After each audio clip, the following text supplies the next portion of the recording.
Sonic becomes a packin. Dune is coming in stereo. And flight sims go to a galaxy far, far away. These stories and many more on this episode of the Video Game Newsroom Time Machine. I've been waiting a long time for a chance to say this. Stop the presses. Requiescat in pace. Makes him crazy, man. What is a man? It's me, Mario. What a mess. Get over here! Please save me.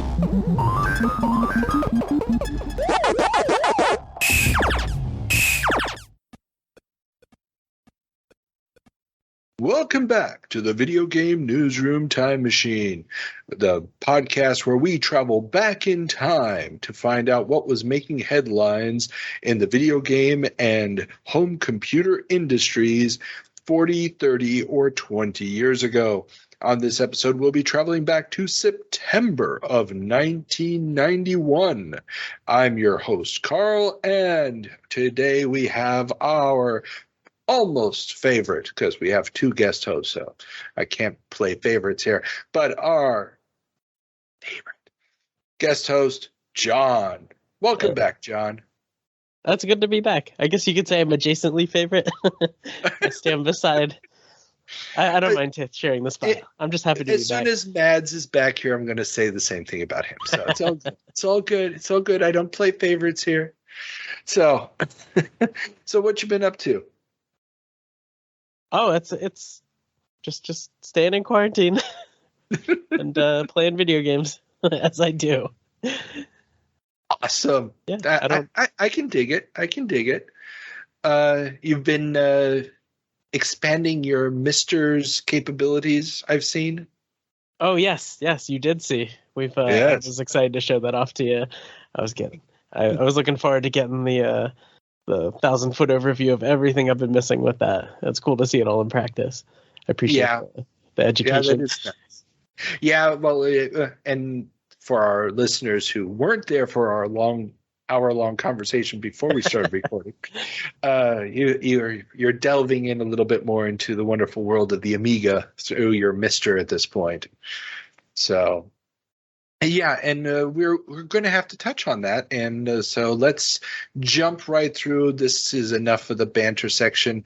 Every episode, before we jump into our time machine, we do a little thing here, and for those who may be joining us for the first time, before we turn on the time machine and head back to September of 1991, we are going to first send our intrepid co-host back to one of the games that was reviewed in a magazine cover dated September 1991. Remember, all of our dates in quotation marks for the show are based on the cover dates of magazines. So obviously everything happened before.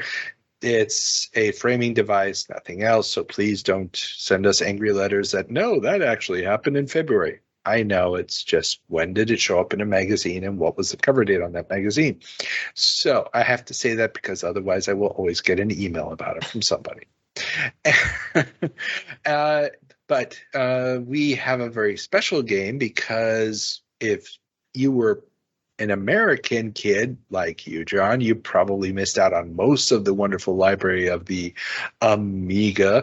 And we have one of the very top line games for the system, Megalomania, from the amazing Sensible Software. Are you ready to delve into Megalomania? Let's do it.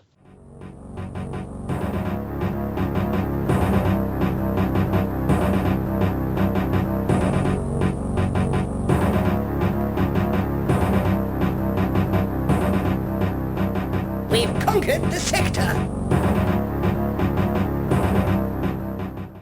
Welcome back from your 7 minutes in heaven, John. So, based on the time that you spent with Megalomania, describe what is Megalomania.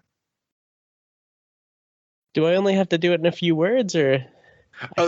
Just based off, just try to give as vivid a view of the game as you possibly can. Fair enough. Yeah, there's a lot of words that I want to use for this one, because it's surprisingly deep it's a strategy game, which I wasn't initially expecting, and you build up a base and progress your civilization over years to defeat your opponents who are on these islands with you. And it's I question their UI design a lot. I don't know. Everything's laid out and very intentional, but for the first time player, that game was a little rough. So describe the UI, because that is an interesting aspect of the game. Sure. Yeah. I mean, I'm used to nested menus and things like that. This is, if you want to check your resources, you click the wood button. If you want to edit your troops, you click the little dude that's not quite a stick figure, that art style that they. I feel like the company's games have kind of a similar art style to it, which I appreciate. And this is Sensible Software, so Sensible Software's creations with I guess just like the Sensible Software, everything's very, very stylized, that you can tell that's a little man icon, and like that shield over there is obviously gonna, I don't know, maybe build some shields. You're gonna research some shields. Okay. This was one of the big deals with this game. There's no menus as such. It's just a bunch of symbols. And the nice thing is, and this was also very uncommon, if you move the cursor on top of something, it tells you what it's going to do. The little window pops up with the text of what it does.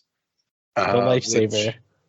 Which was a comfort function that you just did not normally get in games back in this period.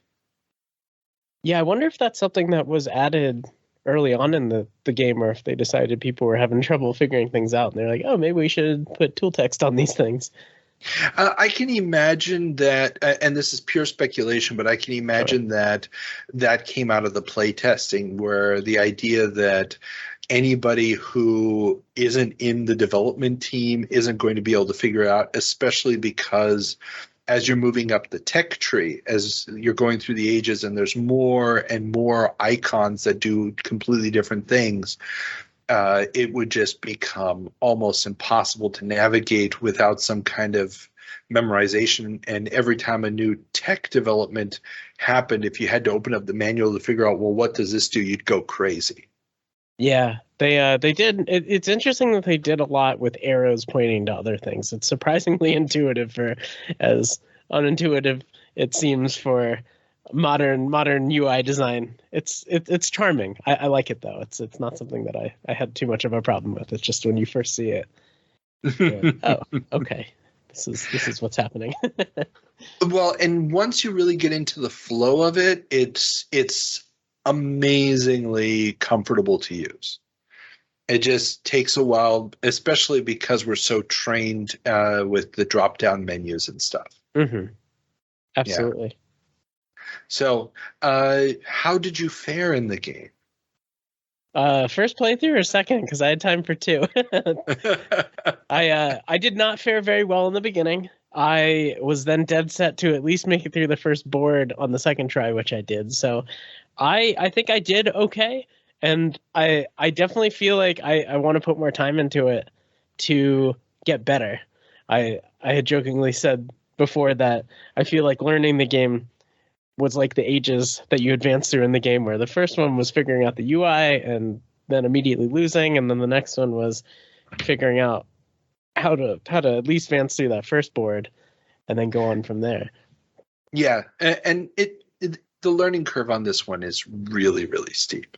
It just takes a while before you've figured out how it all works, how it all fits together. And then after that, it really becomes the challenge of keeping track of all the moving parts, especially because the enemy AI never really stops. It's also doing its own thing. Mm-hmm. And as the islands get bigger, the number of enemies you're facing at once increases. It's not just one-on-ones. It's also then two-on-ones. I think it goes all the way up to three-on-one. Oh, wow. It's Yeah, or at least it's 3 AIs. Everybody's fighting everybody. But yeah, it gets really intense later on with so much happening at the same time. But that's, keeps the pressure on, keeps everything moving. Now, a little bit of historical on this. This game it comes out on all sorts of systems. There's Amiga, Atari ST, DOS. I think DOS comes a little bit later. The initial platforms are Amiga and Atari ST. A year or two later, it does get ported to the Genesis and to the Super Nintendo. I believe the Super Nintendo release is Europe and Japan exclusive. The Genesis release does come out in the US. And then there's also ports to Japanese machines like the Sharp 68000 and stuff. The interesting thing here is that the game gets rave reviews in Europe. The Europeans go crazy over this. In the States, Computer Gaming World magazine ravages it. Just it's like, oh, it's a populist clone, and oh, my strategy games shouldn't be so cute. It's the PC Master Race looking at this game with its cutesy graphics. What's that all about? But that's Computer Gaming World magazine of that era. The console ports obviously become very, very difficult to control without a mouse. Okay. So that turns a lot of people off, especially in the later levels. And the original Amiga and Atari ST ports, those get embroiled in a story that we'll be talking about in the next few months, which is the collapse of the Mirror Group.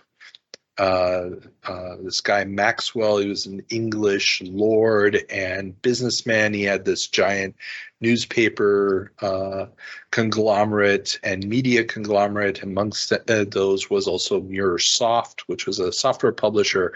They had the publishing rights to this, and when that company implodes in one of the biggest financial scandals in British history, suddenly it's hard to get a lot of the games. So this is why later ports of the game are published by Virgin Games as opposed to ImageSoft, I believe, which was a sub-label of MirrorSoft, or ImageWorks.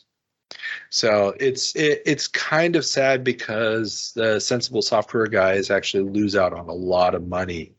And this game doesn't get the prominence that it should get because it doesn't get the same distribution that other competing products like Civilization, which also does the tech tree thing, will get in just a month or two. I can't wait to hear more about that. Oh no, yeah, the MirrorSoft thing is huge. It's huge, but yeah, that'll be a story for. It's coming up. It's coming up very soon. Okay, so would you go back to this game? Absolutely. I've been, in addition to, continuing my interest in this completely unexplored paradise that is the Amiga library, this game was surprisingly fun. It's very addictive, trying to explore. It's less of a curve and more of like learning stairs, and I'm okay making a step each time. So I definitely want to go back and at least play one or two more. I want to at least get off that planet and see what this game's about. Oh, definitely. And our other co-host, Mads, he considers this one of his all-time favorite games.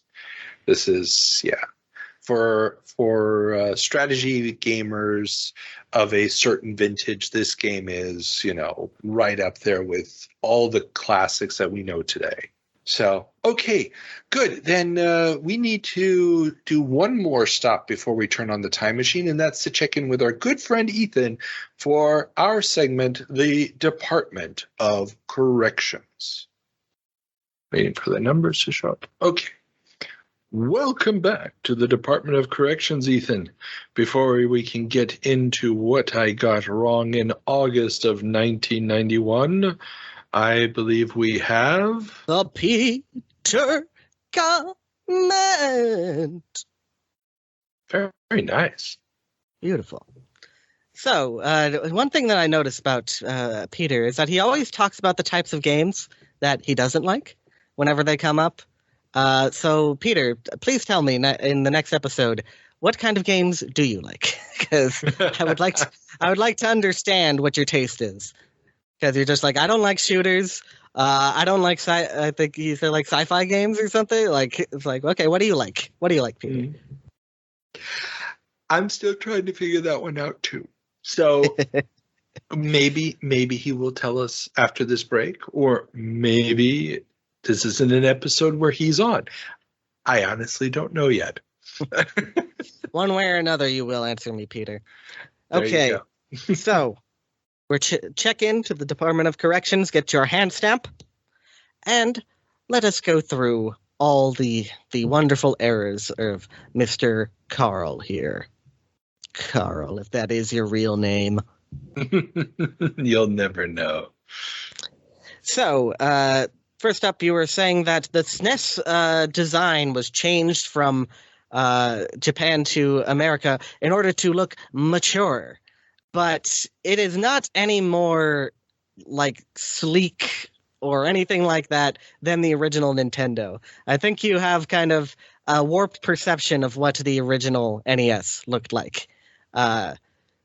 It's still a gray slab, and if that's mature or whatever. But people always remark, especially with the GameCube, purple's a kid's color. So if they're going to change it to one color, it wouldn't have been purple if they wanted to make it look mature. I didn't say that they succeeded. I just said that it was their intent. No, I don't. It was not.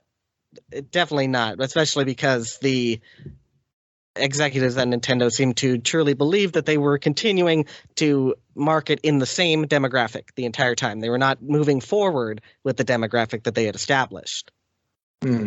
Well, I'd really love to find out, and I mean, it might be someplace in the Game Over, but I need to find out why they changed it, because they didn't change it for the European release. Well, one part of the reason they did change it, which is from the designer Lance Barr, very recently departed from Nintendo, the industrial designer, I should say. He said that part of the reason that they changed, because the Super Famicom has kind of a curved top, and they changed it to a flat top because sometimes kids would put their water on top of their drink on top of the console, and it would spill.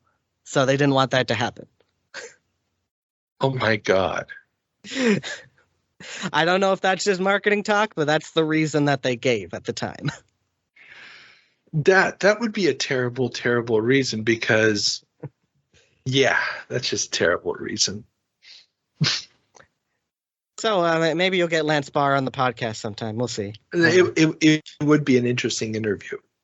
If he was the industrial designer, there's all sorts of industrial designer on all Nintendo consoles from that point forward.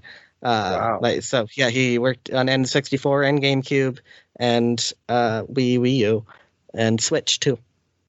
Yeah, the N64 would be an interesting one, because that is an ugly-ass beast. Do not talk about my baby like that. Anyways, we will move on to the next part. We'll talk about a real ugly-ass beast, the CDI. But the problem is that you kept mixing up CDI decoding and CDI the machine. You were saying that CDI decoding would be possible if the processor was faster on old machines for it to do video, but decoding has nothing to do with the processor speed necessarily. It's a standard that's, that how it takes the data and spits it back out. Well, yeah, but it still has to process the data, because we're not talking about uncompressed data on the disk. Yeah, but in any sort of circumstance nowadays, everything is compressed to a certain degree. So it's, I don't know, it's not really accurate to say that if you had a faster processor, CDI decoding before it was changed to have video functionality would have been able to decode video, because it wouldn't have. It did, unless you were going just like a pure processing, which we don't even do nowadays. Well, I know. Well, yeah, but that's what I was talking about, was the fact, because there was the context of Atari trying to get a CDI compatible drive working for the ST line. And there's just no way the processors in those things were going to be able to keep up with it. That was my argument. Because CDI, even without an FMV card add-on, could still do some kind of limited video, if I remember correctly. But that's down to the decoding, not the processing. Well, yeah, but decoding is a process. Is a CPU process. Yes, but you can't just throw more CPU at it and then it does things that it's not designed to do. That's just the impression that I got when you were talking about it. Well, but the decoding is a software issue. So if you have a general processor, you can still do it. I mean, it's just like somebody coded years ago a JPEG decompressor for the Commodore 64. It's a pure software thing, and it took forever for the smallest JPEG to be loaded onto the screen. But if you have a general all-purpose processor, in theory, with the right software, you can make it do anything.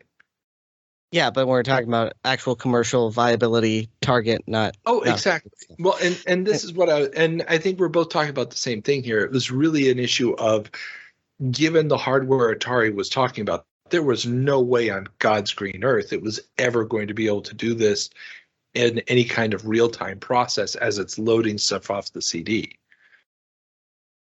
I think that's what I was going for. As opposed to the CDI, which had, I believe, a more powerful processor than the base 68,000. That was in the, even though I think it used a variant of the 68,000. Yeah, by that time, they had upgraded the 68,000. Anyways, that's going off into another thing. But while we're on the CDI, you made the mistake of presuming that the CDI was ever meant to be a game console. It was not. It was always meant to be this general idea of educational software and card on your TV sort of thing. And they just had to shoehorn the game process into it. Interactivity is one thing, but games are something different. Yeah, I know. It was never meant to be that, but at the same time, without games, what was the point? Well, in the 80s, when they were going to release it, they saw an entirely different point. The point was probably not salient. If anyone had actually gotten there by that point, it probably wouldn't have been successful anyway. But the intention was never games. This is true. And in that regard, they succeeded. Because it was never a games machine. And this is just one of these misspeaks because you record these things too late at night. You said Grollier's Encyclopedia. Oh, it's Gollier's, isn't it? Or what is it? Collier's Encyclopedia. Ah, Collier's. Oh, jeez. Yes. Oh, my goodness. And last of the last, you were saying that 49,000 yen for the Sega CD was $400 in 1991. That is not the exchange rate in 1991. Oh, really? It was much. Yeah, this was much cheaper. I didn't look up the exact thing on this, but the main thing is that you were like saying how much. Peter was asking you how much was the Mega Drive in Japan in 1991, and you did not answer that question. Oh, I didn't. Oh. Because you thought he was talking about the CD. So you're gotcha, like, gotcha. So this is what I have in front of me. This is the cost. So yeah, and of course, cost is a fluctuating thing. There should be some sort of resource out there that we can look up reliable cost figures by year, but nobody's done that yet. So if you want to do that, go ahead, because I'm not going to. I'll gladly give people airtime if they wish to discuss this. Excellent. So, August 1991, your time is up. You can move along back to your time machine so that we will see you again in August 2001 for the Department of Corrections is for all time. But you're still not going to tell me how much it was in 1991? I didn't look it up. So let's move on. Okay. That works for me. See you next time, Ethan. Goodbye. Man, for all those corrections from last time, you're still okay in my book. Aw, you're just saying that. Why do you say that? I don't know. I mean, you've got you're on a podcast. You don't need this job. Doesn't pay. I should know. It doesn't pay. Okay, no, I appreciate that. Thank you, John. Very nice of you. It's the least I can say. It's I appreciate what you do. There's even for the little stuff. It's hard to be on point all the time. At least we got. It's important to recognize your mistakes and be able to own them. So I do, and this is why we bring Ethan on. It's got to be done. Okay, let's turn on the time machine then and head back to September of 1991. Now there's a new game in the video arcade. 1991. Virtual reality. Let's play Thunderblade. The market's very fickle. Welcome to September of 1991. John, what's our first headline? Sega debuts new coin ops in an industrial park. That's in 1981. Oh. Or 2001. That's 2001. Let me do. Yeah, that sounded. That's next off. week. Okay. A little bit off. Okay, sorry. I slipped while I was getting in the time machine. I'm back up. Microprose seeks IPO. With debts mounting in no small part due to their arcade ventures, Microprose is seeking an IPO to bolster its finances. Is there a note for that one? Well, they do see. They try to get 16 million. I wasn't able to find out any data how much the IPO the initial public offering of stock actually brought in. But it probably didn't quite live up to what they were hoping for. And 16 million is really not a lot in an IPO, even in this era. So it's kind of a Hail Mary. And when I interviewed Wild Bill Staley for 2 years ago now, he basically said, I mean, at this point, the company is starting to is on the rocks. They're going to come back a little bit, especially once games like Civilization ship. But the financial damage has been done.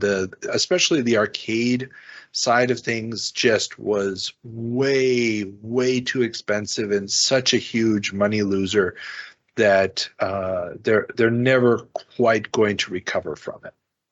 Oh, wow. This is the same Microprose. I grew up playing a lot of Microprose games. Here's Might Magic being the big one for me. No, that's New World Computing. Is that New World Computing? Oh, okay. That's New World Computing. I should know. I just actually interviewed one of the quote-unquote co-founders the other day. That's an interview that's coming up in a few months still. I feel like I remember that logo, though. What about XCOM and Worms? That's Microprose. Okay. Yeah. That's Microprose's XCOM. Well, they publish it. It's not an internal development.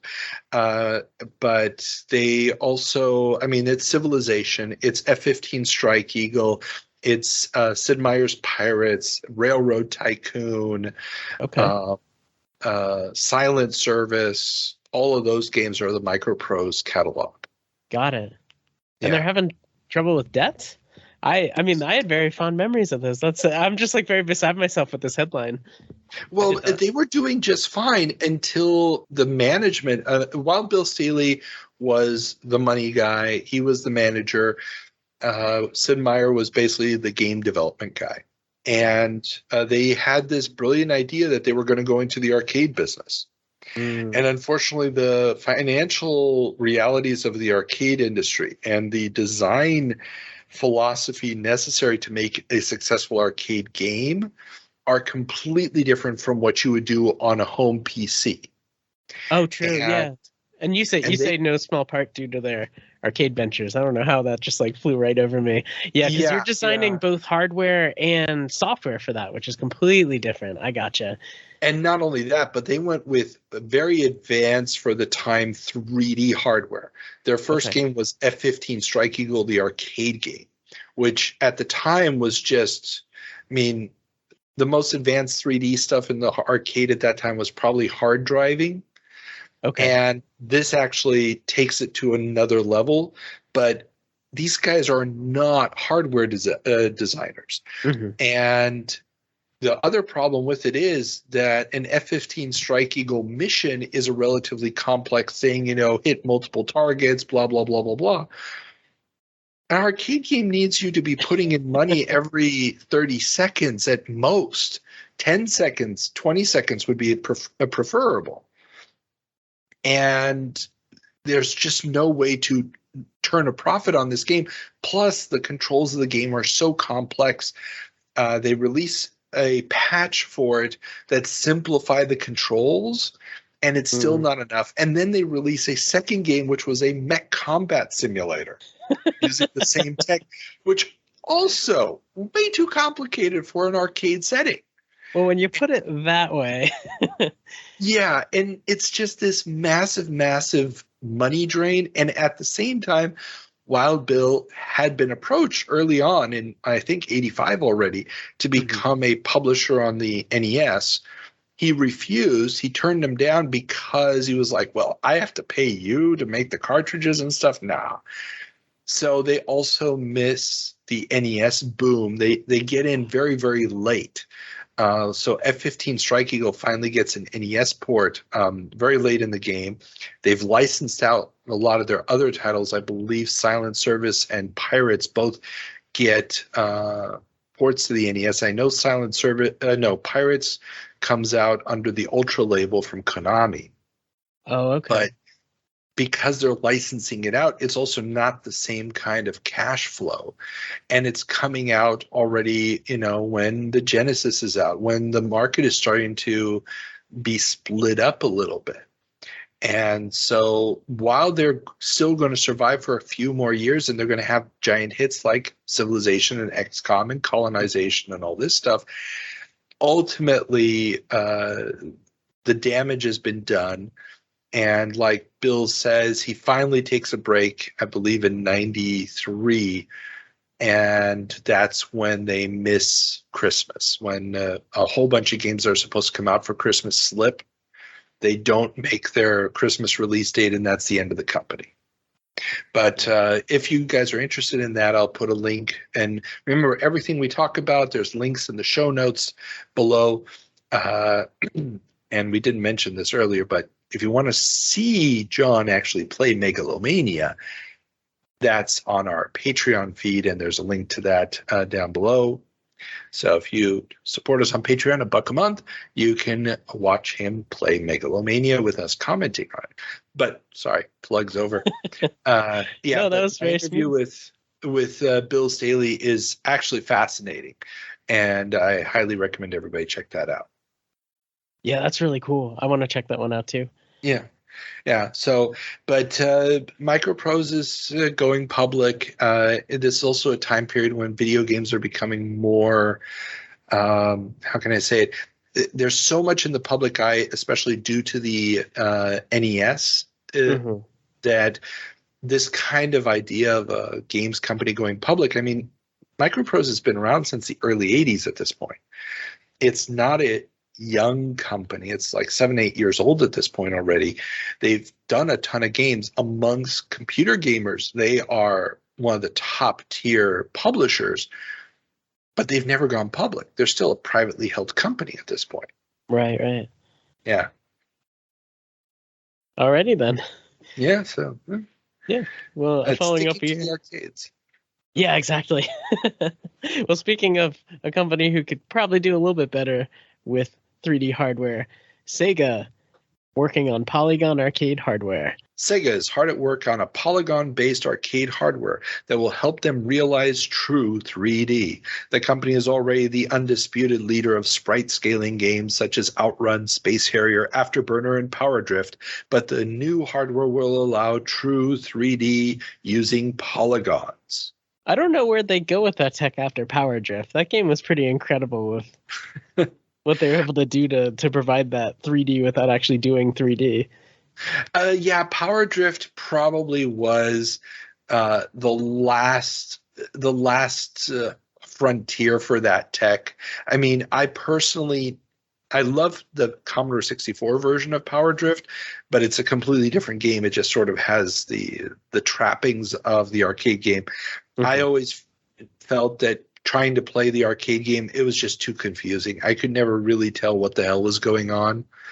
But that's just me. I just got disoriented on, where am I on the track and what's going on, because it's these weird Mobius strain looking tracks. But yeah, I agree with you. There was really no other place to go. And this is why they're moving to the next stage. Basically what Microprose tried to do with 3D, Sega is actually going to deliver on with the Model 1 board, which is what they're talking about here. And that's going to give us games like Virtua Racing, Virtua Fighter, and Star Wars Arcade. All of which did exceptionally well. Peeking behind the curtain of time a bit. Of course. And the reason is that unlike the Microprose one, these are all going to be games that they're arcade games. They're still doing, that whole throw in another quarter every 20 seconds thing. They're just doing it now in 3D. Virtua Fighter. I mean, it's basically the same mechanic as Street Fighter and Mortal Kombat, and way before that, Karate Champ. It's just doing it in 3D. Virtua Racing is doing the same thing that Pole Position did a decade plus earlier. It's just doing it in 3D. Right. And that's what's going to make it successful. Absolutely. And Sega's on a roll with this because they're at the point where they can give away Sonic in the title. Nice. Sega gives away Sonic. Very nice transition. Yeah, I know. There's a couple of Segas here in a row, unfortunately. Well, not unfortunately. Sega, they're important at this point. Mm-hmm.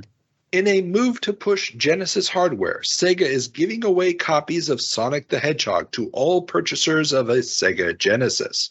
This is in addition to the system's existing Altered Beast pack-in. Come September, a new bundle will hit stores with Sonic as the bundled game. Very indicative of how they're doing. I don't even know. I would, growing up as like a kid and finding out that you can get Sonic with all this, those poor parents, man, that must have been rough. Especially on the holidays. Well, and they have to do it because this is the holiday season when the Super Nintendo will finally launch in North America. Oh, true. This is why Sonic just came out a few months earlier. It's a brand new game. It is the hot game for the Genesis, and they're just, if you buy a Genesis, they're going to give it to you. This is a desperation move. We're going to lose a ton of cash. This game that could be selling for 40, 50, 60 bucks. We're just going to hand it to you for free when you buy this $199 system or $150, whatever the price is at this point. We're going to give it to you just so you buy our hardware because we've been on the market for 2 years and we still own virtually no percentage of the market. Yeah, that's fair. I guess that helps drive some of their advertising too, because they're really trying to push Sonic hard with that. Oh, definitely. I mean, they finally have something to compete with Mario, and literally this new Sonic bundle is hitting the store shelves at the same time that the Super Nintendo is hitting store shelves with Super Mario World as the packet. Yep, that was a big one. Mario World was disrupting the playfield coming, swinging out of the gates. Exactly. And had you walked into the store and had Super Mario World as a packet on a Super Nintendo versus Altered Beast on the Genesis, it wouldn't have been much of a competition. That's pretty fair. I remember my Super Nintendo came with All-Stars that had all those yeah. games with it. That was just that's triple, quadruple hit at that point. a quintuple or no sextuple because it's Super Mario Brothers 1, 2, and 3, then Lost Levels, which was 2 from Japan. Yep. And then so quintuple plus Super Mario World, so 5 games. That was a beautiful, beautiful cartridge. Yes, beautiful, beautiful Christmas too. I'll believe it. Oh, that's funny. Yeah. Yeah. Well, in addition to doing well, Sega partners with Falcom. Nihon Falcom. I'm sure I'm mispronouncing that. A well-established Japanese role-playing developer, famous for the Eyes series, has partnered with Sega to form a joint venture, Sega Falcom, to develop games for Sega's CD add-on to the Genesis Mega Drive. Ooh, we're already talking about the Sega CD, are we? Oh, yeah. Well, we've been talking about it for quite a while. Everybody's known it's in the works for at least a year now. And it's just around the corner of release, at least in Japan. Gotcha. Yeah. So, the Sega CD is coming. And it's one of those things where Sega does have a hole right now in the form of RPGs, just because they haven't been successful in getting companies like Square and Enix to come over and develop for the Genesis. They're still sticking with Nintendo. Mm-hmm. And Falcom obviously had become very big with the Wise series. That was a huge franchise on the TurboGrafx 16, especially the TurboGrafx 16 CD add-on. So the idea of these guys who have already done CD-based JRPGs coming over to do more CD-based JRPGs just makes sense. Sure. Yeah, they could really push that hardware too. Because some of the games were more audio than they were video, or the video seemed tacked on, and this is a company that can come out of the gates with content design for the platform. Exactly. It's very cool. Exactly. And let's face it, developing for CD is a very different skill set. And it's something that, I mean, if you look at that first generation of Sega CD software, it really does show that they're still trying to figure out, well, how do we deal with this? Because they're so used to, the console guys are so used to, well, we have virtually no memory in the system, but it doesn't matter because we can constantly shift assets back and forth between system RAM and the cartridge, and nobody will really know the difference.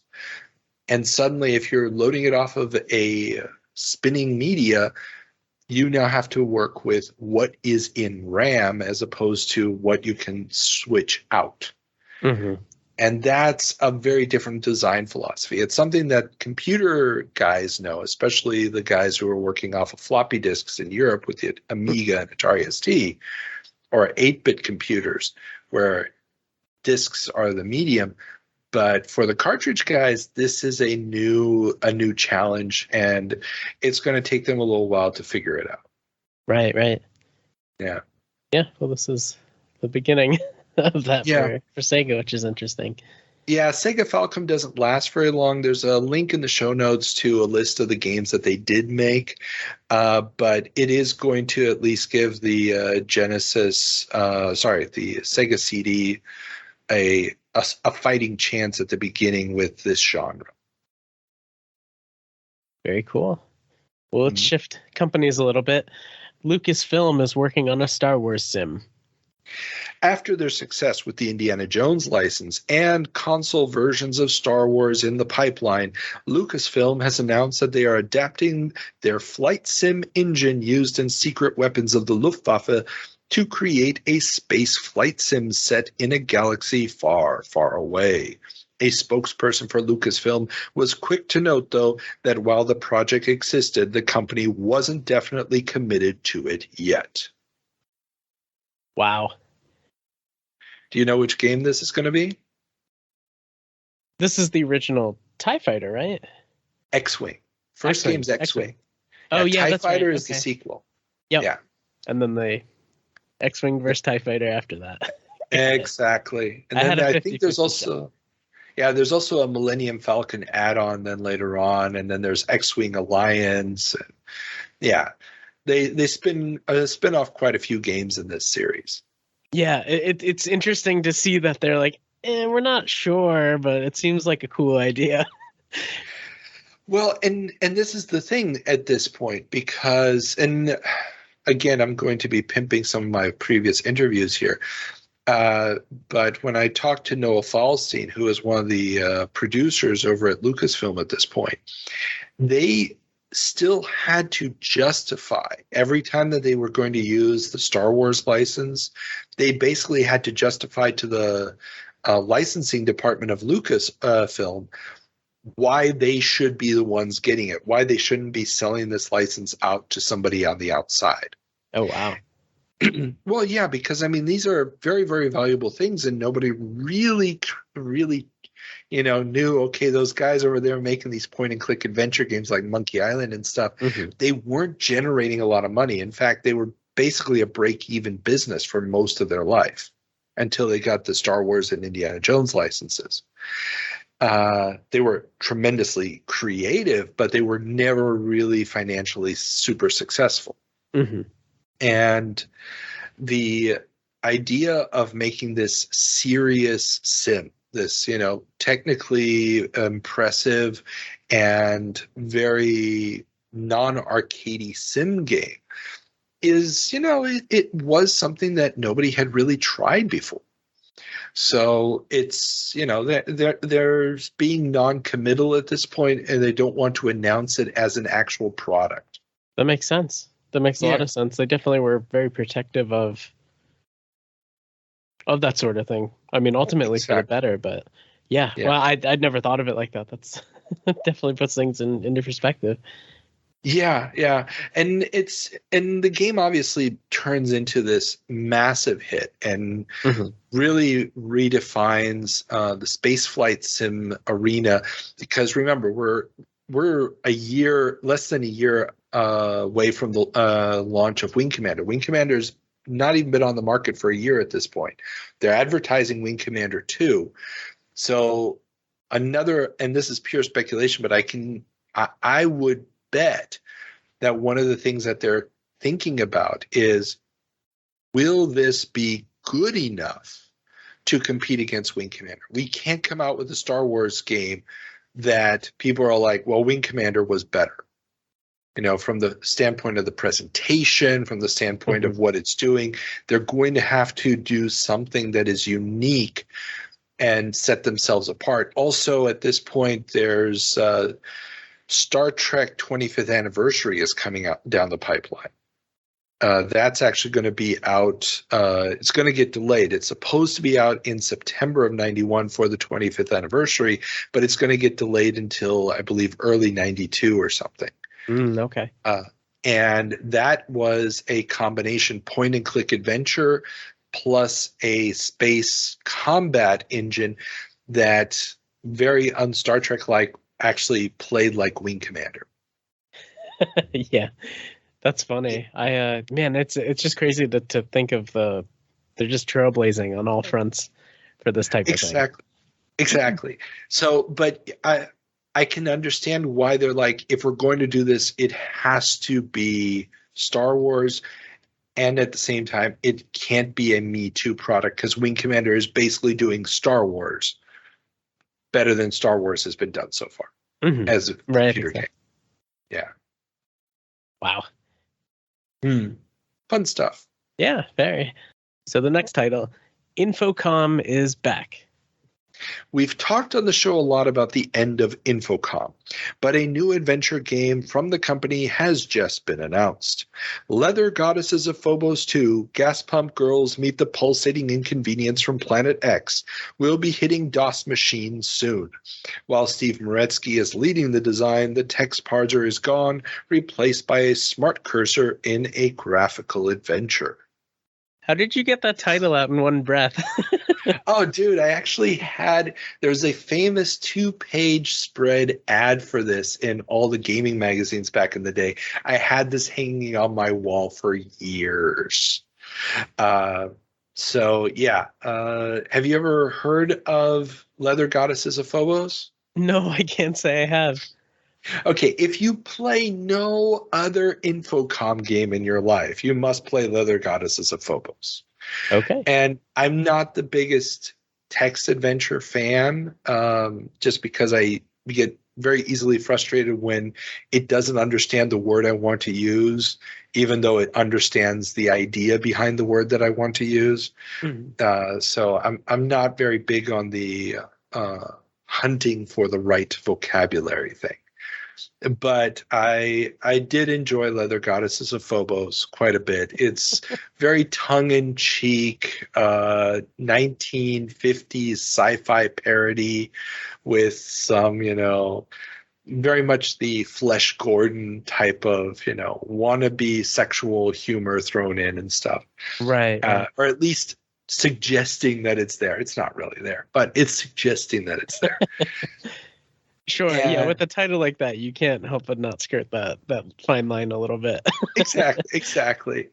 And Steve Maretsky, he's just hilarious. But this game, Infocom as a company, as the core of the company, is dead already at this point. Activision bought them up a while ago, and when Activision got reorganized or quote-unquote saved by Bobby Kotick and his group of investors, Infocom was one of the first things to just be, wiped out. Again, I've talked to some of the people involved with that decision, and it was basically text adventures had gone by the wayside. Infocom was in the process of reinventing itself with some graphical adventures, but basically they were doing what everybody else had done pre-1985 at this point, which was standalone images and maybe a couple little action sequences. It just wasn't enough, especially in the day and age of the point-and-click adventures like Monkey Island and Indiana Jones and the Last Crusade and so forth. Sure. So this idea of keeping this kind of setup going isn't going to last, but a very similar in style engine is going to be released by the guys over at Legend Entertainment. We've talked about them on the show as well. Those were a bunch of old Infocom guys who come out with games like what's it called? Sorcery 101? No, it was Spellcasting, the Spellcasting series.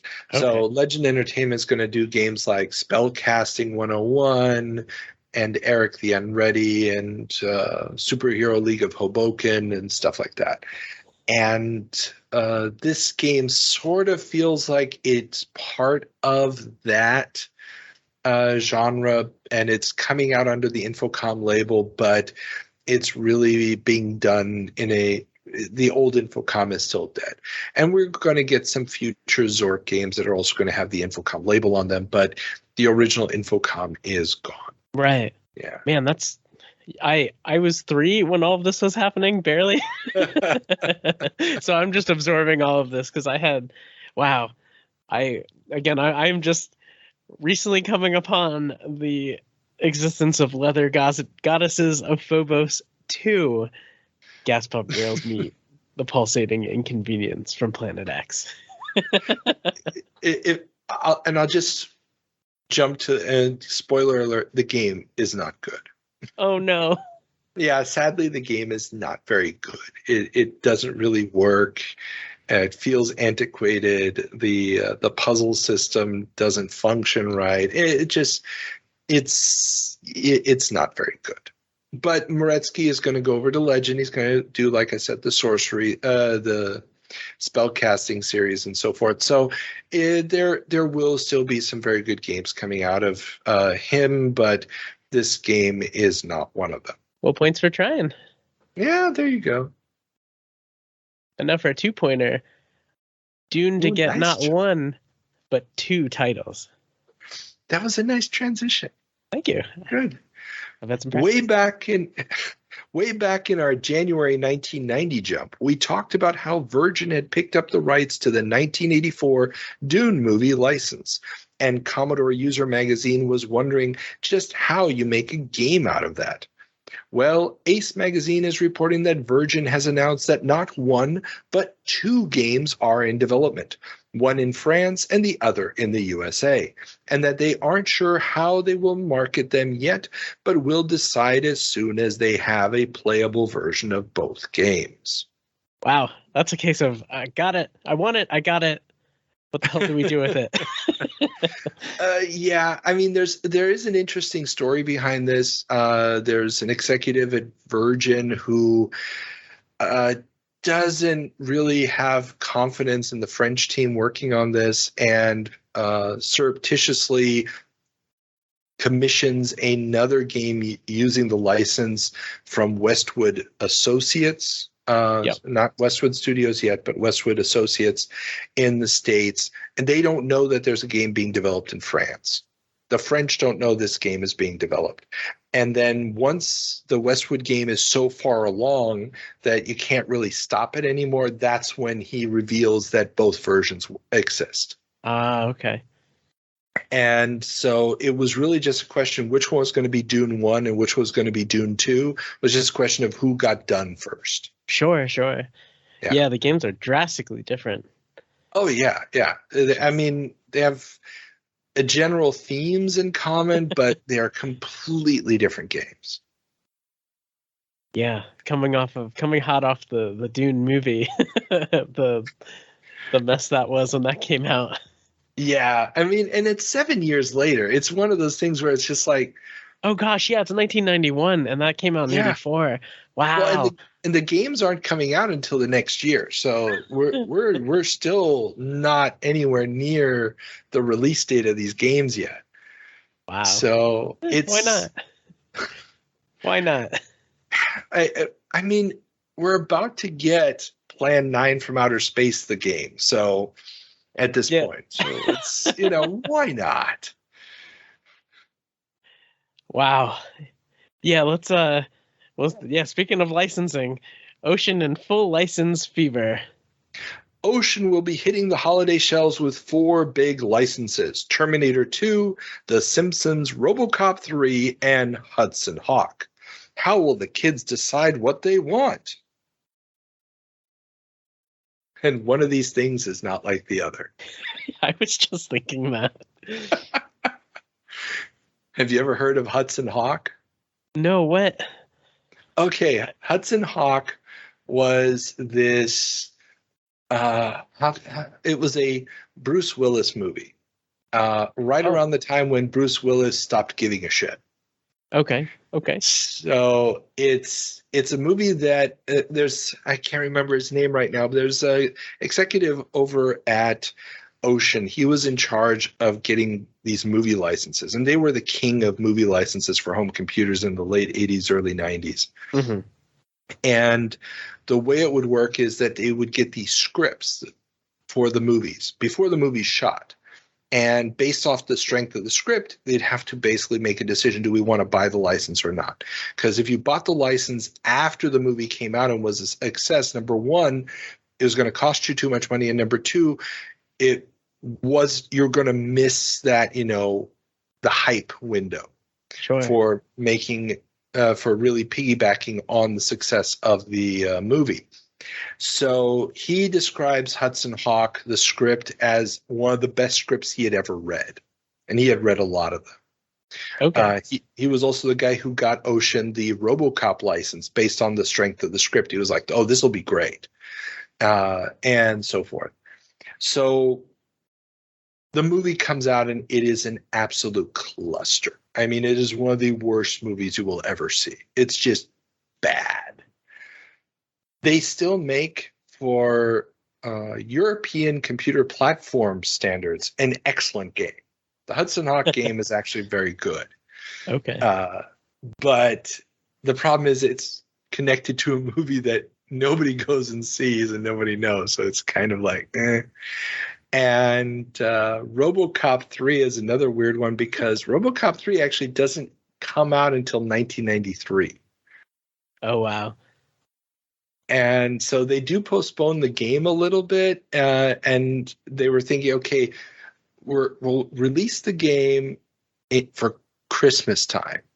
Okay. And I think they don't actually release the game for like another 3 or 4 months. So maybe it comes out in like January, February, something along those lines. It could also be out for Christmas. I can't remember exactly. Christmas 91 or early 92. But the movie doesn't come out until 93. And have you ever seen Robocop 3?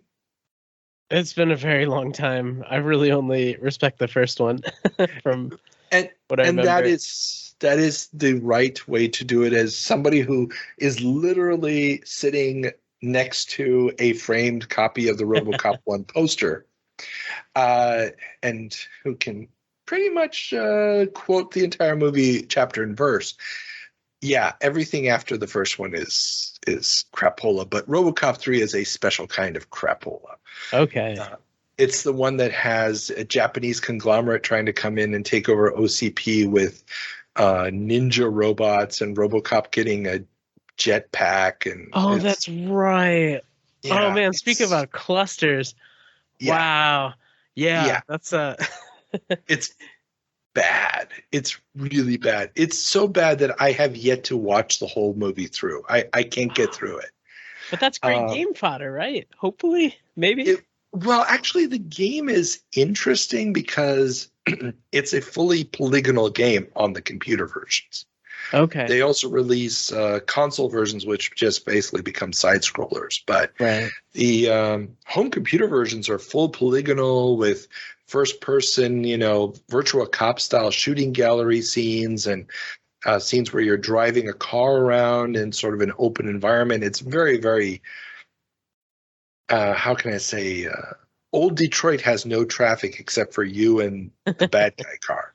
It feels very much like Superman 64, those scenes with the city where you're trying to grab the cars. It really does feel like that, only years earlier. Right. And it runs at a terrible frame rate on a standard Amiga. But it was still very impressive looking for the time.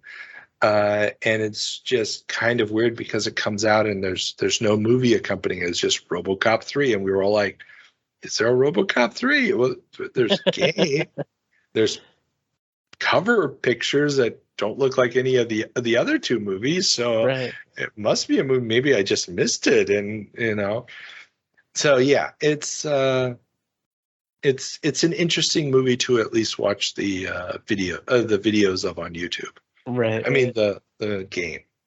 But yeah, so Ocean is betting on these licenses. That's where they're putting all their money, and ultimately this is going to be one of the reasons why they don't end up making the transition to next generation systems, because the longer development times that you need for more complex original games, those aren't present. Their entire machinery is built around these games, and once the 8-bit machines fall away, they just keep losing more and more market share. And then they have a couple of big fiascos in the form of games like Billy the Kid, which they have to, even though they advertise it everywhere, it never gets released because it's just so broken. Oh, wow. And games like Epic, which was essentially their attempt to do Wing Commander, also flops after being delayed for like 2 years. They have a whole bunch of big flops in their system, and the whole thing just starts unraveling, and they end up getting bought up by Infogrames years later. I got it. Yeah, that's falling from grace. Yeah, I mean, and they were the biggest publisher of computer software in England and Europe, for that matter, for almost the entire 80s and the first 3-4 years of the 90s. But yeah, they just at a certain point they just can't do it anymore. The competition with original IP is just too great. And also there's a new game in town as far as PC game, as far as computer gaming is concerned in the UK. Yeah, you could definitely say that. PC game sales in UK overtake Atari.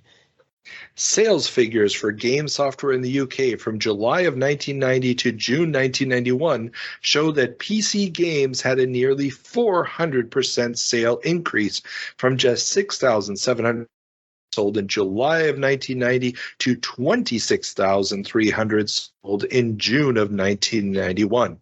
Overall, for the year, Amiga still leads the pack with 29% of the market, but the PC is now up to 12%, with the ST falling to a measly 9%. That's quite a shift.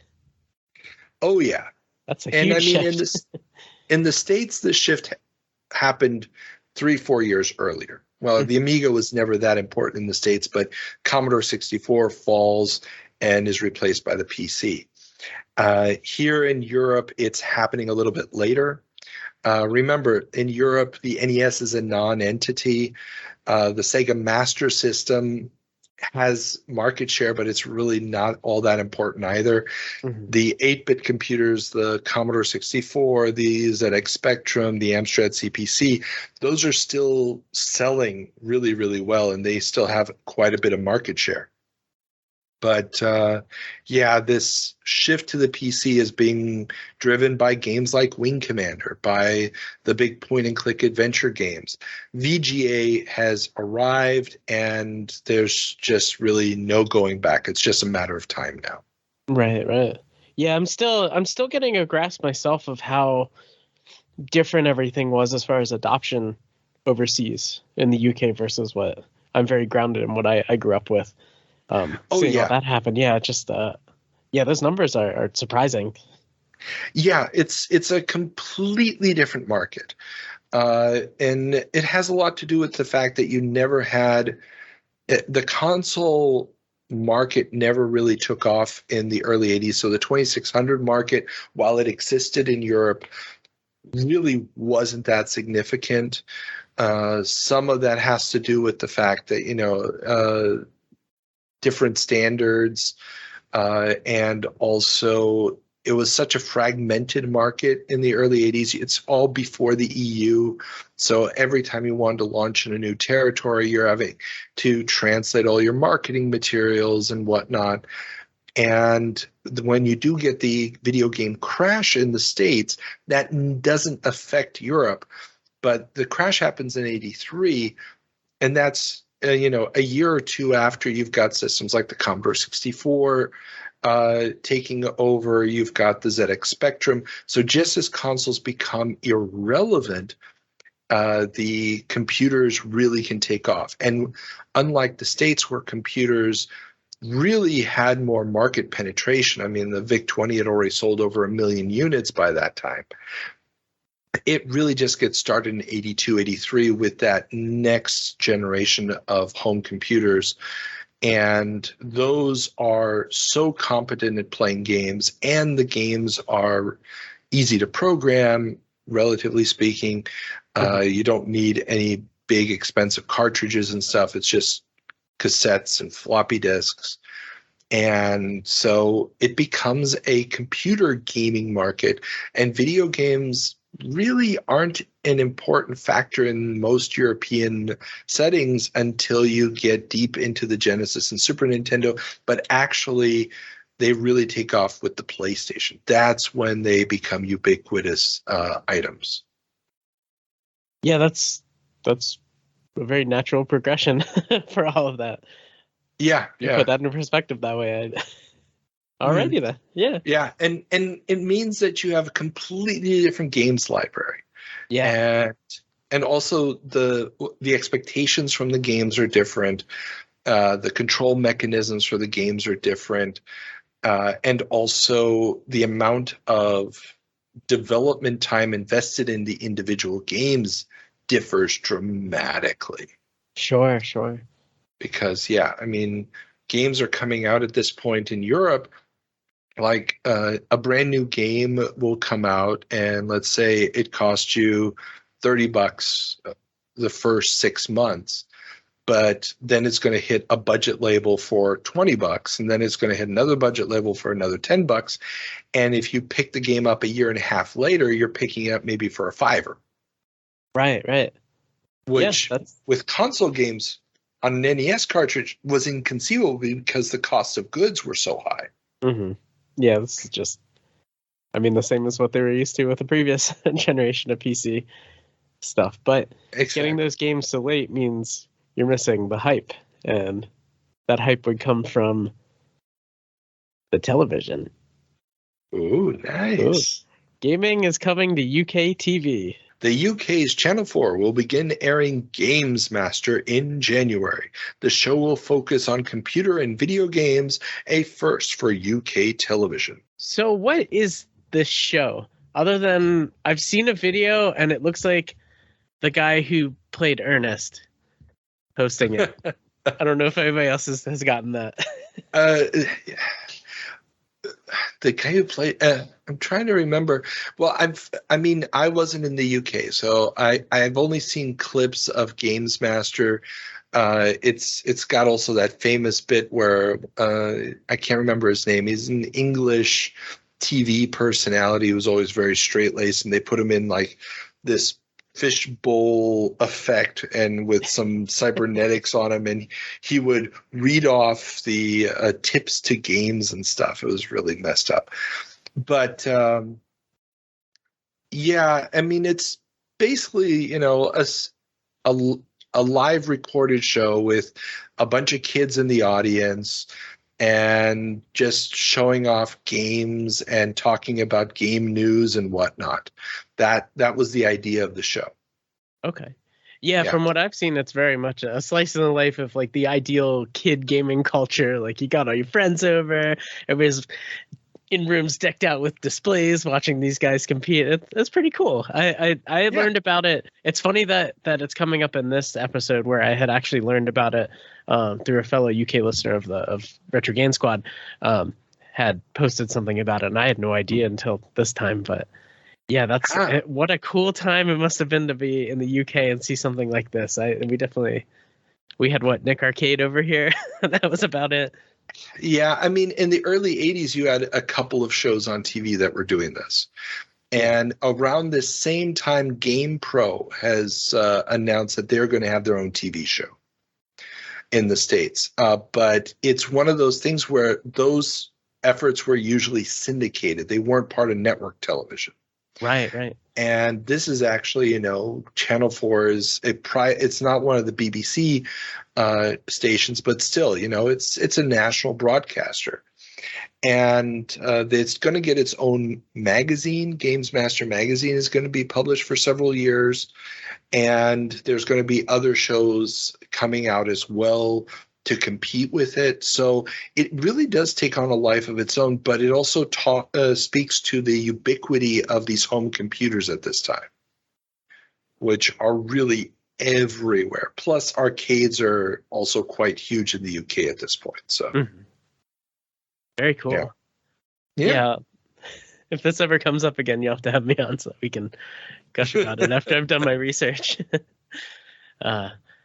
We can do maybe like a watch along. That could be cool. Yeah. Do a watch along of some of these episodes and maybe, throw out some tidbits or laugh at them and stuff. That would be fun. I would enjoy that a lot. We could definitely do that. Okay. It's on the to-do list. All right. On the to-do list. Next on the to-do list, Microsoft comes under FTC scrutiny. The U.S. Federal Trade Commission has begun to investigate whether Microsoft has, quote, monopolized or has attempted to monopolize the market for operating systems, operating environments, computer software, and computer peripherals for personal computers, end quote. So that's an interesting topic there, especially for the time, because these are politicians who aren't intimately familiar with that other than Microsoft is the thing. Well, yes and no. It's also coming out. The FTC doesn't start investigations on its own. It always starts them based off of some complaint coming in. Sure. So, and there are people complaining about Microsoft's dominating position in the market, and they have for a while. I mean, the CPM was like the original standard operating system. They get muscled out and basically are dead at this point. There's also attempts by IBM with what was their alternative operating system, OS2, trying to get in on the action and stuff. It's not an unreasonable thing to look at and try to figure out, hey, is this a good thing that it looks like we're only going to have one viable operating system for all computers? Is this something that we want? And is it good for business, and it doesn't violate antitrust law. And so this investigation, it's going to ultimately get dropped because when the commissioners vote, they vote 2-2 on the motion, and this will be in 1993. And that same year, the Justice Department is going to start their investigation, and that's ultimately what's going to lead to Microsoft's ban on bundling software with Windows. So they can't, sell Windows together with Office or Works and stuff like that anymore. Because that was a very common practice, especially Works. That's why so many people ended up with Microsoft Works on their computers, because you bought it together with Windows as one package. But it would allow them to add functions to the program, ultimately leading to the Internet Explorer trial in 2001. So what's going to come of all this is that the Justice Department is going to say, you can't bundle it anymore, but you can still keep adding functions, which makes sense in an operating system. I mean, who remembers the wonderful days of having to buy an extra piece of software just to run your modem, or to, add protocols to your computer, or a memory manager and all that good stuff. But that's going to then lead to the Internet Explorer thing, which we've also talked about on the show, but in our 2001 jump. Got it. Yeah. That was very thorough. Yeah, sorry. No, it's okay. No, that's definitely the thick of it, because I know a bit about that portion. Hey, as long as they don't strip solitaire out of my Windows until much later, I'm okay. Although I will miss the Chips Challenge and the Rodents Revenge from way back when. Yeah, well, and the funny thing is, those were originally add-ons. You had to buy those as the entertainment packs. Oh, that's right. That was the entertainment pack, wasn't it? Oh, wow. Yeah, that was the first entertainment pack. Had Chips Challenge and that, and Solitaire and stuff. And they did like 5 or 6 of those entertainment packs back in the day before they started including some of those games with Windows. I think Chips Challenge. Does that at some point, I believe with 3.1, that becomes a packin. So with 3.0, it was still, I'd have to look it up again. I don't remember. I remember 3.0. I remember 3.1 had the entertainment pack, but yeah, that's funny. Yeah, just the repercussions of all that. That's wild. Yeah. Well, and this idea of, what software is inherently operating system related and what software isn't. I mean, the fact that Windows comes with Notepad, does that count as a word processor? Is that a violation? Is that too much for an operating system? Yeah, that's all in Explorer territory. Or like WordPad, which is the rich text version of that, and it's like that's even closer. Or MS Paint. I mean, how many people didn't buy Photoshop because what they needed could already be done with Paint? And this is where you start getting into these big questions of, well, if Microsoft has a monopoly on operating systems and everybody's using it, or virtually everybody's using it, what function or what program can they add to it that is then literally muscling somebody else out of the market? And that was the question that the FTC was grappling with. Sure, definitely. Yeah. I could see where parties wanted some of those questions answered. Oh, definitely. So, Okay. Yep. Yeah. Speaking of add-ons, After Dark brings the flying toasters. A mainstay of 90s PC computing, the After Dark screensaver has been reviewed in this month's Compute magazine. It would birth a vibrant, if somewhat short-lived, screensaver industry. Yeah. Yeah. So, yeah, that must have come in a big box with a flying toaster on it, and that makes me very happy. Oh, yes, it did. It did. Yeah. I still remember the first time I ever saw that, because the idea of a screensaver was unknown on 8 and 16-bit computers like the C64 and the Amiga. And I remember I did my senior year of high school in the U.S., and I remember walking through one of the hallways and looking through an ajar door of one of the secretaries or administrative people at the school, and they had a Macintosh computer. Mm-hmm. I think it was a black and white screen, could have been a color one, and I just remember seeing the flying toasters. And I was like, what is going on here? Why are there... What is this? I mean, why would you have this animation on your computer? And they were like, oh, it's, to avoid burn-in. I was like, what? Right. Is this legal? Like, what are you doing? I mean, number one, I never thought of burn-in because I, didn't do any work on my computer. I mean, I did graphics and stuff, but even then, I mean, you're constantly changing what's on the screen. I never even considered burn-in to be a problem.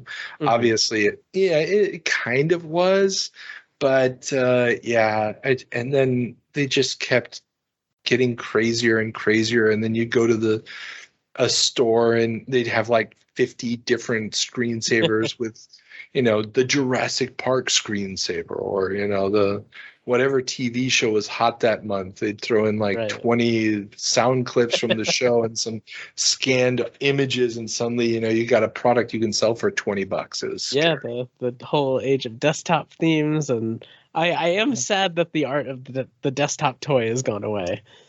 That's true. It was kind of cool. I mean, I remember building my own themes. Like I had a Blade Runner theme that I put together, with different sound clips and stuff. And yeah, I learned computers from a lot of that. Not being afraid to go in menus and changing stuff is such a big fundamental building block, especially way back then, because things are a lot more locked down these days. It's crazy.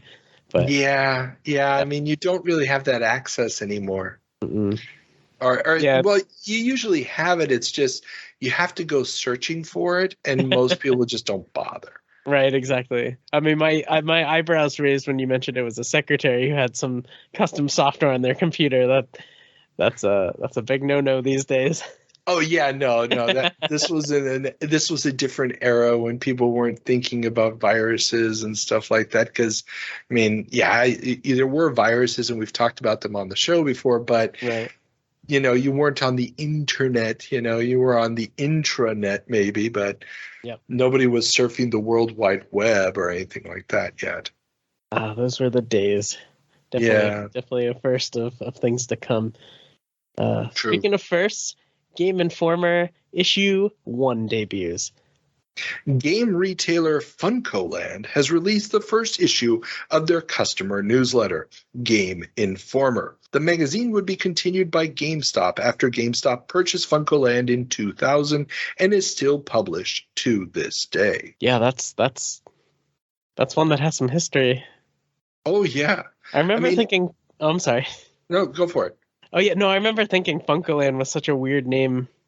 Like, just telling your dad, can I go to FuncoLand? That's just like, it doesn't roll off the tongue as well as it's GameStop. Yeah. On the West Coast, we didn't have any FuncoLands. Okay. We what did we have? We had Egghead Software. That was one of the big ones over on the West Coast back then. Oh, that's even better. Oh, yeah. They had this, the logo character was Einstein, but his head was shaped like an egg. It was really messed up. Why not? But yeah, so but they were just computer software. I mean, and down in the South, you had Rhino video games, but that was primarily used software. They had some new stuff, but primarily used. Oh, so many little local chains. But yeah, so Game Informer, one of the last print gaming magazines in the U.S. Yeah, I don't know much about the early days of Game Informer. I didn't realize it started that early. Yeah, I mean, it's little more than like a 7 or 8 page pamphlet advertising, their price guide and stuff. It's not really a magazine as such yet. Right. But it's got Sonic on the cover, so they're doing something right. Well, I mean, that was the hot game that month, and you didn't have to pay any royalties to use the art, apparently. So, but yeah, it's one of those things where these companies trying to connect with their client base and really get them engaged and push more stuff in the form of entertainment. It makes sense. It's just getting to become such a big business that you need to somehow get eyeballs on it. Mm-hmm. Oh yeah, pre-internet, a lot of that. It's yeah. I do miss. I like going through old comic books because you do have those full page ad spreads for those. I'm more interested in those than I am some of these comics to be honest. But that's yeah. You mean the comics from the 90s during the speculator boom were not the best written things known to man? No, I guess they weren't, were they? Oh, come on. This is the same period of time when we've got the death of Superman and crap. There you go. It was terrible. Oh my God. Comics in this period of time were literally unreadable dreck. I mean, just terrible, terrible garbage for the most part. But and there's always pages. Just pages with lists of games and dollar amounts, and that's it. Yeah. Wow. Yeah. But that was the purpose of this. Remember, they were informing you about which games were available from Funko Land and how much they were going to cost you, so you knew how much to beg your parents for. Right, exactly. That's so funny. Yeah, I was a little on the young side to even be able to understand a lot of these. That's funny, but I do remember bugging Dad to go ship away the order form for some games from Apogee a long time ago. So I did get a little bit of that. Mm. Wow. Yeah. What a throwback. Tell me about it. Yeah. Well, I remember around this time also looking in the back of comic books, and they'd also have, you could order from Mile High Comics or something, and they'd have these price guides for all sorts of old back issues. And I was calculating out, okay, how many could I actually order with the money that I had and stuff. Right. Figuring out your allowance for that week, and then yeah. If I wait 2 weeks and I have this much. Yeah. Win the ultimate gaming rig. Oh yeah, there's a competition in there. There's a scan of it, and the link is in the show notes. So for everybody who wants to check that out, it's fun. And now, obviously, when exactly this came out, I'm guessing it was September, but it's just labeled fall 91, so I threw it in here. Yeah, that's cool. That's the beginning of a lot of things to come especially for Funko Land gone GameStop. Yeah, exactly. I mean, having an in-house magazine for a company like GameStop is important. It's one of the ways to, get people to come into the store just to, get that magazine, amongst other things. Sure. Yeah. Gives them, even though they're not coming in to buy a new game, if you got them coming in every month to pick up the magazine, that's something. Yeah, it's all about that engagement. Yeah. Yeah, and then you've got them in on the whole the in-store ads. I miss those on the CRTs as well. Oh yeah. But that's a conversation for another time. Oh, I worked one Christmas at a EB. And I actually walked away with 2 or 3 video cassettes of those in-store loops. Oh, cool. For old games. Probably still sitting in my parents' in a closet in my parents' place somewhere. And they were, just remember watching them being like, ooh, look at this, and it's terrible stuff for the most part. Right. Yeah. Some guy who's like totally not interested or doesn't understand what the hell he's talking about, reading some ad copy over poorly taken screenshots or video footage where they're zoomed in too far or something. Is bad. Oh well. Could be worse. I believe we're at the end of our journey. So, looking back at all the news from September of 1991, John, you have the task of telling us what the word of the episode is. Planning. Planning. I like it, Planning. Which order do you put the Dune games in? Or do we wait for Robocop 3 to actually come out? Yes, do we buy all the licenses? Do we buy all the licenses? That was their question. Okay, cool. Planning it is. John, as always, it was a pleasure having you here. Can you tell the folks listening where they can find you other than here on the Video Game Newsroom Time Machine? Yeah, absolutely. Again, it's a pleasure. I appreciate you having me. This is it's been a bit of a trek to get here, but I definitely enjoy doing this. If you want to check out Retro Game Squad, you can find us at retrogamesquad.com.